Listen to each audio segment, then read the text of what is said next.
होती है मुलाकात।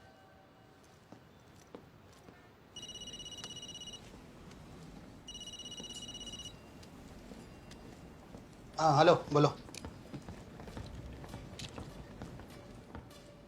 एक मिनट एक मिनट एक मिनट। अरे अच्छा, ऊपर वाला जिंदगी में एक आध बार मौका देता है और तुम चाहते हो कि मैं उसे ऐसे ही गंवा दूं, सिर्फ 1 करोड़ में। नेगोशिएट करो। अरे भाव बढ़ाते रहो, कम से कम 10 CR लगेगा। अरे क्लाइंट मेरे कंट्रोल में है। हाँ, उन्हें समझाओ कि अगर अभी मान जाएंगे तो ठीक, बाद में हैवी प्राइस पे करना पड़ेगा।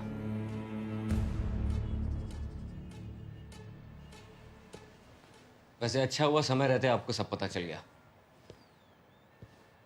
सियाल साहब, हमारी तो बस एक ही उम्मीद थी।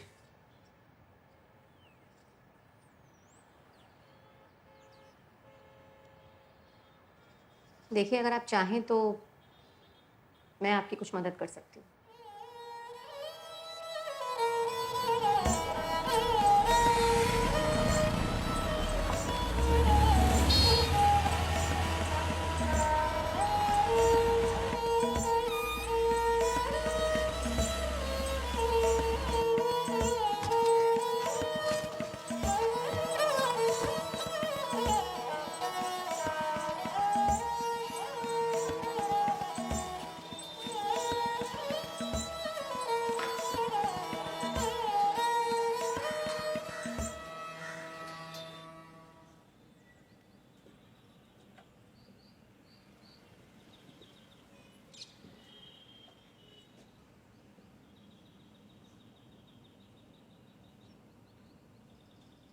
चाय पियो।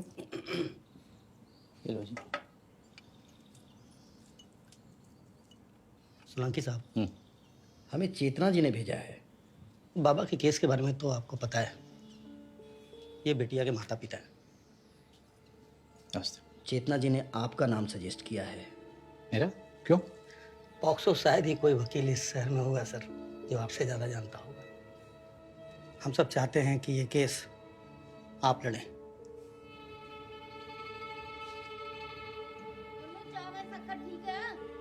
हाँ ठीक है माँ।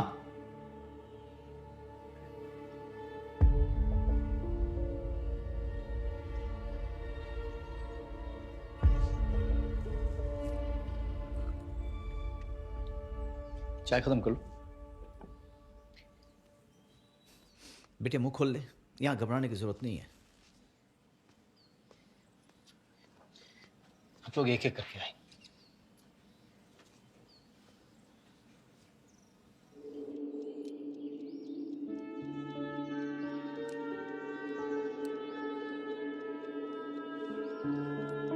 चलिए। शनिवार का दिन था, रात के 8-9 बजे होंगे।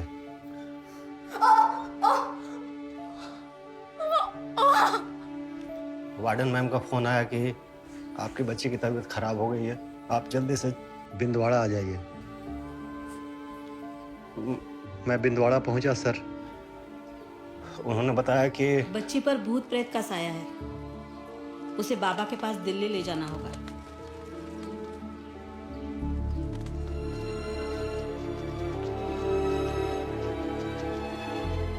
हरिओम, बाबा जी से मिलने आए। बाबा जी तो आश्रम में है नहीं। आश्रम में नहीं? नहीं। लेकिन जब दिल्ली पहुंचे तो वहाँ पता चला कि वो तो वहाँ से निकल चुके हैं। साधक प्रदीप से बात हुई तो बोले वो जोधपुर पहुंच गए हैं। जी बाबा जी आश्रम में है, आप इधर ही आ जाइएगा। हम लोग भी वहाँ से निकले और सीधे जोधपुर आश्रम पहुंचे। सच्ची भक्ति का मतलब होता है खुद को गुरु के चरणों में पूरी तरह से समर्पित कर देना। हम लोग आश्रम पहुंचे, हमें देखते ही बाबा बोले, अरे जाट आ गया। मैं धन्य हो गया, बाबा को नमस्कार किया।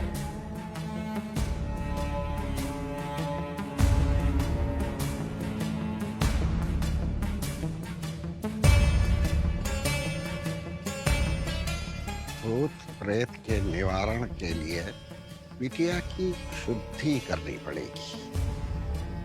बच्ची आपकी शरण में है बाबा, अब मुझे कोई चिंता नहीं है। कल्याण होगा, सबका कल्याण होगा।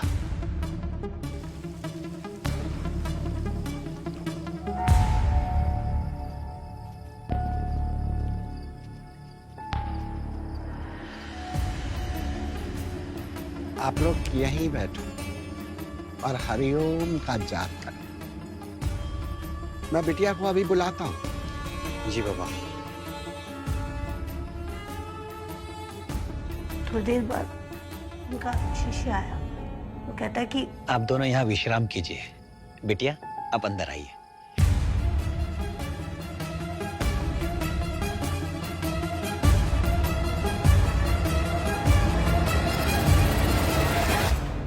घबरा मत बेटे, जो हुआ साफ साफ बता। बता।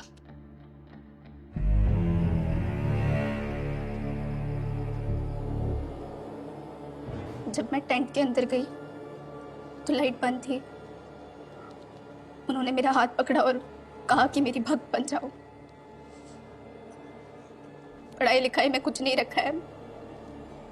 बड़े बड़े अफसर मेरी चरण धो के पीते हैं। फिर वो उठ के खड़े हुए। उन्होंने दरवाजे की कुंडी लगा दी।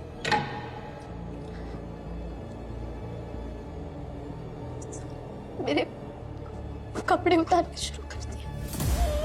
मैंने बहुत चिल्लाने की कोशिश की पर अपने हाथों से मेरा मुंह बंद कर दिया।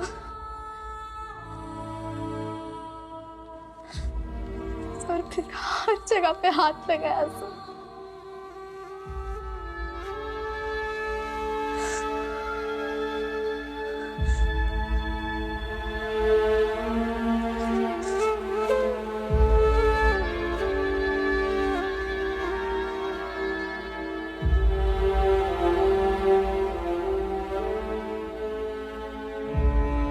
शाबाश शाबाश।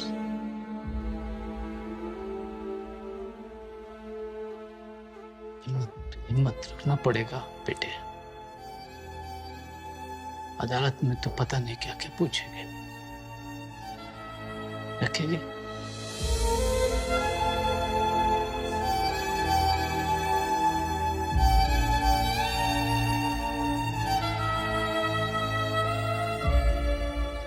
थोड़ा विश्राम कर लेता हूँ, तुम बैठ के जाप कर रहे हैं, ठीक है?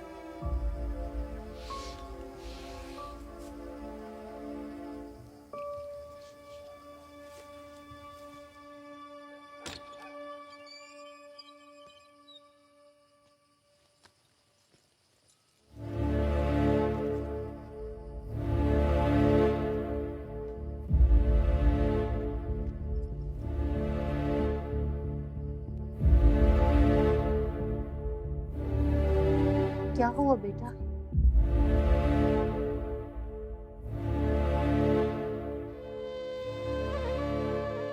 वो भगवान नहीं है माँ।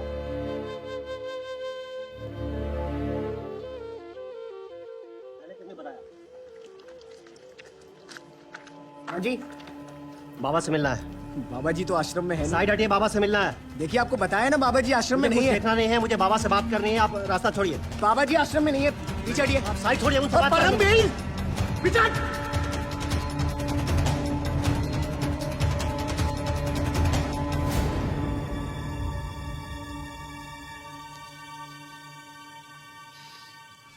इसके पहले कि मैं आपका केस लूं परमेशा, मैं आपको एक कहानी सुनाना चाहता हूं। अभी कुछ दिन पहले एक बाइक वाला यही जोधपुर में अपनी मस्ती में गाड़ी चला रहा था। जब वो ट्रैफिक सिग्नल से तकरीबन 100 मीटर की दूरी पे था तभी लाइट ग्रीन से येलो हुई। ठीक उसी समय एक बाप अपने बेटे को सड़क क्रॉस करा रहा था जी।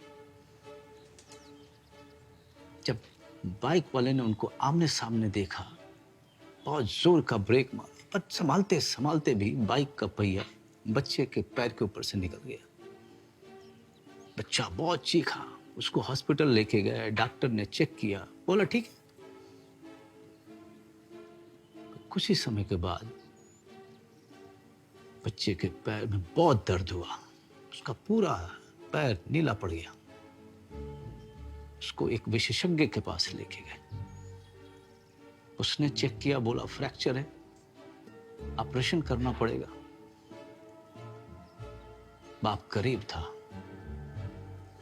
पैसे नहीं थे उसके पास।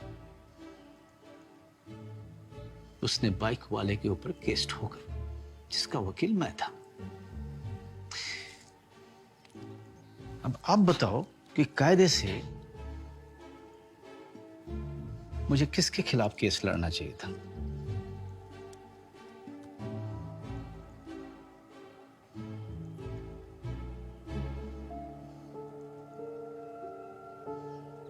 बाइक वाले के खिलाफ सर। चाहिए, लेकिन मैं 3 लोगों के खिलाफ केस लड़ रहा हूं। एक बाइक वाले के खिलाफ, जिसने येलो लाइट देखने के बाद भी स्पीड स्लो नहीं की। दूसरा वो डॉक्टर के खिलाफ, पहला वाला, जिसने गलत डायग्नोस किया। तीसरा बाप, जिसने अनसेफली बच्चे को रोड क्रॉस कराया। इस सारी घटना में जो भुगत रहा है वो है बच्चा। देखो, मैंने अपने जीवन काल में ना बहुत सारे केसेस देखे, तरह तरह के क्राइम्स, तरह तरह के विक्टिम्स। इस केस में भी बहुत सारा दबाव, बहुत सारा प्रभाव, धमकी, जान का खतरा सब होने वाला है। यकीन मानो भाई साहब, मैंने बहुतों को अपनी गवाही से पलटते हुए भी देखा है। मैं आपने बहुत साहस का काम किया कि आप यहां तक तो आ गए, लेकिन ये लड़ाई बड़ी लंबी चलने वाली है हुकुम।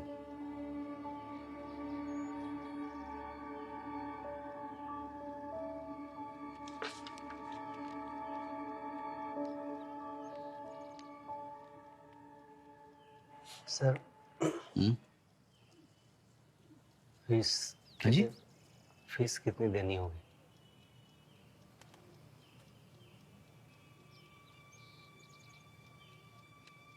गुड़िया की smile.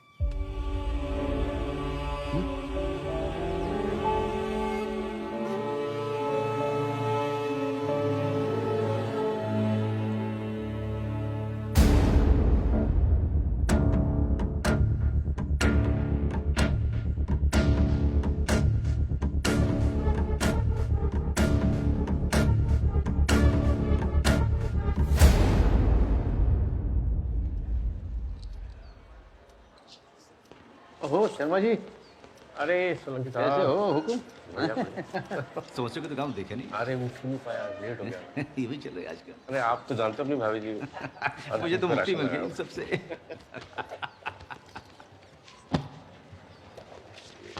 All rise.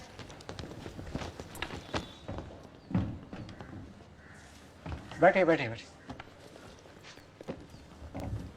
Ji. My Lord, इस मैटर पर पुलिस ने इन्वेस्टिगेशन करके जो आरोप पत्र न्यायालय में पेश किया है, उसके बेसिस पर इन सभी मुलजिमों के विरुद्ध धारा 376 आईपीसी, सेक्शन 120 बी और पॉक्सो एक्ट, ये सारे ऑफेंस मेड आउट होते हैं। डिफेंस?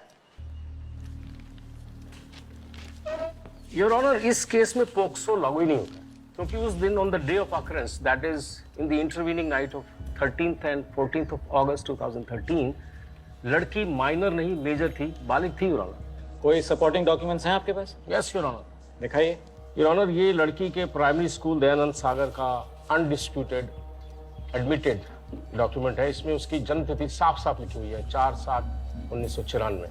और अगर इस डेट के हिसाब से कैलकुलेट करें, on the day of occurrence नूह की उम्र 18 साल से ऊपर की होती है। Therefore I request the honourable court to drop the charges of juvenile and POCSO. ये कॉपी? अरे आपको भी ये कॉपी मिलेगी। धैर्य रखिए, धैर्य रखिए। मेडिकल रिपोर्ट के बारे में आप कुछ नहीं बोला? No sir.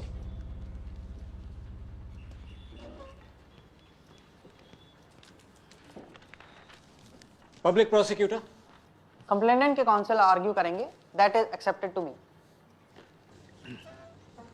Thank you sir. Sir, आदरणीय डिफेंस लॉयर हमारे प्रमोद शर्मा जी बहुत ही एक्सपीरियंस और इंटेलिजेंट लॉयर है। और मैं ये भी बता दूं कि ये इनका प्लान बी है। काउंसिल इन डिफेंस को पता है कि आज बाबा पर लगे सारे चार्जेस फ्रेम होने वाले हैं। आप बहुत श्योर? नहीं नहीं नहीं यार, मैं लिटिल बिट हूँ, कैसे? अपने क्लाइंट को बचाने के लिए आज इनकी पूरी कोशिश ये रहेगी कि किसी भी तरीके से बाबा जी के ऊपर लगे पॉक्सो चार्ज को हटाया जाए। सही कह रहा हूँ? Absolutely. Your honour, counsel in defence जिस डॉक्यूमेंट को रेफर कर रहे हैं वो juvenile justice care and protection rule 12 के तहत बार्ड है। रूल 12 ये कहता है कि मैट्रिकुलेशन सर्टिफिकेट अगर अवेलेबल है तो वही कंसीडर किया जाना चाहिए। अगर वो प्रेजेंट नहीं है तो स्कूल का, और वो भी नहीं है तब म्युनिसिपैलिटी का, और ये तीनों नहीं है तो फिर मेडिकल कराया जाना चाहिए एज डिटर्मिनेशन के लिए जनाब। और जब पुलिस ने चार्जशीट फ्रेम किया था तो सारे डॉक्यूमेंट के साथ ये मैट्रिकुलेशन सर्टिफिकेट अटैच किया था, जिस पे डेट ऑफ बर्थ 4/7/1996 साफ साफ लिखा हुआ है। जब फर्स्ट स्टेज का डॉक्यूमेंट है तो बाकी के डॉक्यूमेंट्स की तो कोई अहमियत ही नहीं है ना, योर ऑनर। और रूल 12 कहता क्या है? रूल 12 एक्सप्रेसली ये कहता है कि विक्टिम का एज डिटरमाइन करने के लिए प्ले स्कूल सर्टिफिकेट बिल्कुल मान्य नहीं होगा, इट इज एक्सक्लूडेड। तो मेरा कहना यह है कि विक्टिम नू पूरी तरह से माइनर है। Thank you. Just sec sir, अब क्या है? कोई फाउल प्ले नहीं है ये तो डिनाई नहीं कर सकते ना। अगर दो अलग अलग डॉक्यूमेंट्स में अलग अलग एज लिखी है तो मामला 50-50 होता है ना। हाँ, बात तो करेक्ट है जी। तभी तो आप प्रूव करेंगे ना कि वो बालिक है, और सोलंकी साहब प्रूव करेंगे कि नाबालिग है। ऐसे ही केस लड़े जाते हैं ना शर्मा जी। योर ऑनर, लड़की का एज रिलेटेड मेडिकल टेस्ट होना चाहिए। अभी अभी रूल 12 कोट किया ना सोलंकी जी ने। फिर देखिए, अभी मैं कोई भी चार्जेस विड्रॉ नहीं कर रहा हूँ। बाबा पे सारे चार्जेस फ्रेम होते हैं, और ये डॉक्यूमेंट जो आपने सबमिट किया है ये आपत्ति के अधीन रखा जाता है। योर ऑनर, अगर ये डॉक्यूमेंट आपत्ति के अधीन है तो मैं प्ले स्कूल की प्रिंसिपल मिसेस बापट को यहाँ चीफ एग्जामिनेशन पर बुलाना चाहूंगा। Why sir? I don't think that's needed. Why? But this is done. नहीं, No, Sharma ji, I don't think that's a problem. Permission granted. जी, thank you sir. Case dismissed. कौन है ये सोलंकी? मैनेज कर लेंगे। उस वकील से सेटलमेंट कर लेना चाहिए था। मामला बड़ा कॉम्प्लिकेटेड होता जा रहा है। अरे हर हाल में बेल मिलेगी भाई। बस तुम रहने दो, मैं खुद कर लूंगा। गुरुजी, वो भाई बोल रहे हैं बस 2 महीने और उसके बाद आप बाहर आ रहे हैं जनता का कल्याण करने।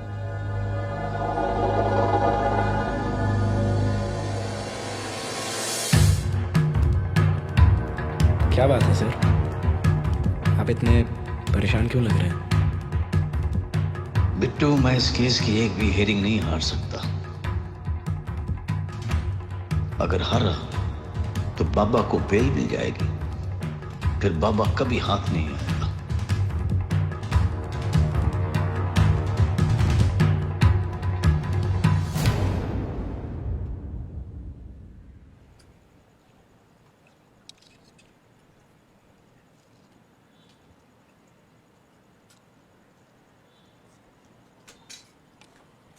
अच्छा गाना है।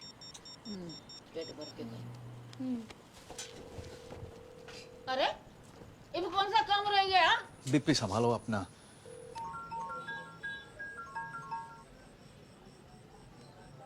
हेलो प्रवीण भाई साहब, हाँ सर।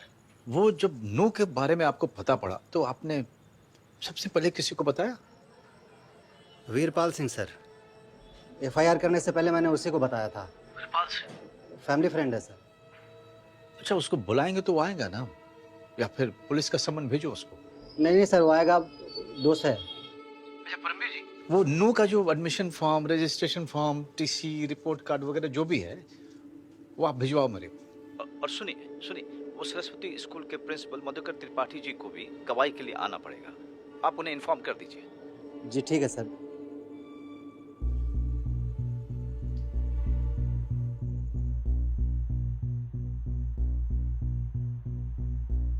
आपकी बेटी के साथ जो हुआ, हमें उसका बहुत दुख है परमवीर जी। ये पूरे डॉक्यूमेंट्स हैं बच्ची के। Thank you sir.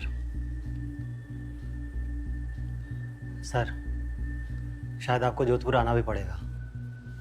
आप निश्चिंत रहिए। बिट्टू,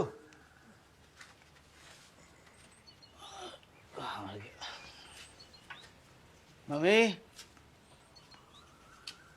मैं बड़ी स्कूल गया।